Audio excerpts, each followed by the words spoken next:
राधे राधे। स्वागत है आपका हमारे चैनल मेरो बरसानों में। आइए आज मैं आपको धनु संक्रांति के बारे में बताऊंगी, जो कि भगवान सूर्य देव की पूजा का वर्णन करता है। यह धनु संक्रांति पौष महीने में इस बार 16 दिसंबर को शुक्रवार को पड़ रही है।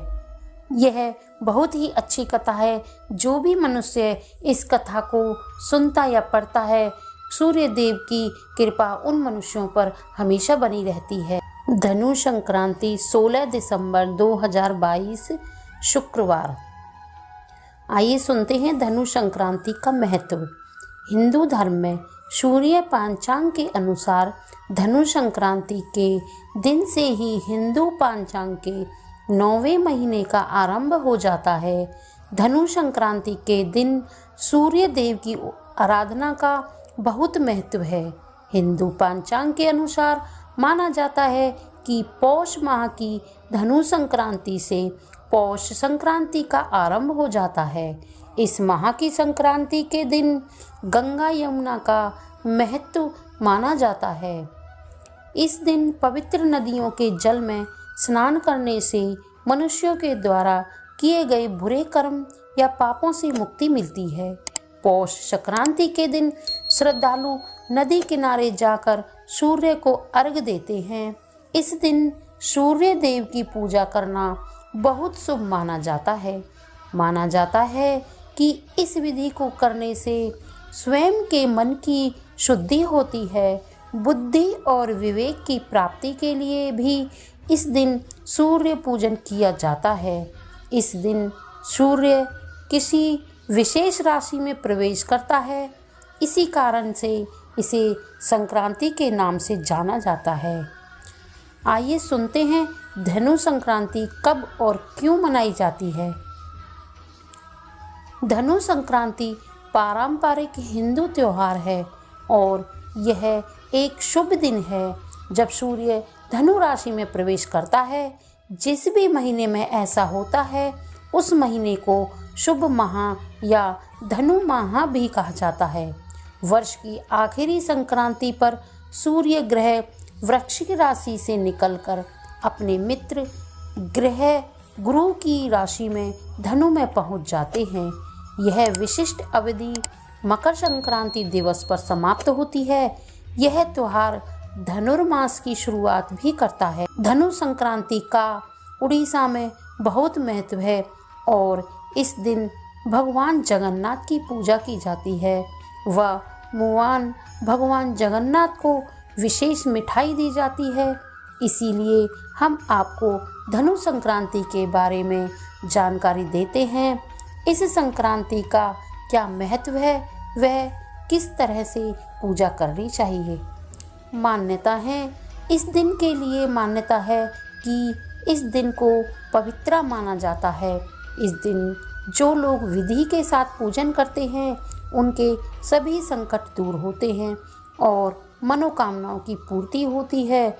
इस काल में सभी शुभ कार्य वर्जित माने जाते हैं। इस महीने में शुद्ध सात्विक भोजन करना और पवित्र नदी या सरोवर में स्नान करने के साथ दान हवन आदि विशेष फलदायी होता है। शास्त्रों में कहा जाता है कि सूर्य के संक्रमक काल में जो मनुष्य स्नान नहीं करता है वह 7 जन्मों तक रोगी, निर्धन तथा दुख भोगता है। आइए सुनते हैं धनु संक्रांति की विधि। इस दिन सूर्य भगवान की पूजा की है। भक्त पवित्र गंगा, यमुना, गोदावरी, यमुना जैसे नदियों में डुबकी लेते हैं क्योंकि यह बहुत शुभ अनुष्ठान माना जाता है। धनु संक्रांति के दिन भगवान सत्यनारायण की कथा का पाठ किया जाता है। भगवान विष्णु की पूजा में केले के पत्ते, फल, सुपारी, पंचामृत, तुलसी, मेवे आदि का भोग तैयार किया जाता है। सत्यनारायण की कथा के बाद देवी लक्ष्मी, महादेव और ब्रह्मा जी की आरती की जाती है और चरणामृत का प्रसाद दिया जाता है। इस दिन भगवान जगन्नाथ जी की पूजा करनी चाहिए। और भगवान जगन्नाथ को विशेष भोग मीठा भात चढ़ाना चाहिए और बाद में सभी भक्तों को प्रसाद के रूप में बांटना चाहिए। आइए सुनते हैं कथा। संस्कृत में गधे को खर कहा जाता है। पौराणिक ग्रंथों में खर मास की कथा के अनुसार भगवान सूर्यदेव 7 घोड़ों के रथ पर सवार होकर लगातार ब्रह्मांड की परिक्रमा करते रहते हैं। उन्हें कहीं पर भी रुकने की इजाज़त नहीं है। मान्यता के अनुसार उनके रुकते ही जनजीवन भी ठहर जाएगा, लेकिन जो घोड़े उनके रथ में जुड़े होते हैं वे लगातार चलने और विश्राम न मिलने के कारण भूख और प्यास से बहुत थक जाते हैं। उनकी इस दयनीय दशा को देखकर सूर्यदेव का मन भी द्रवित हो गया।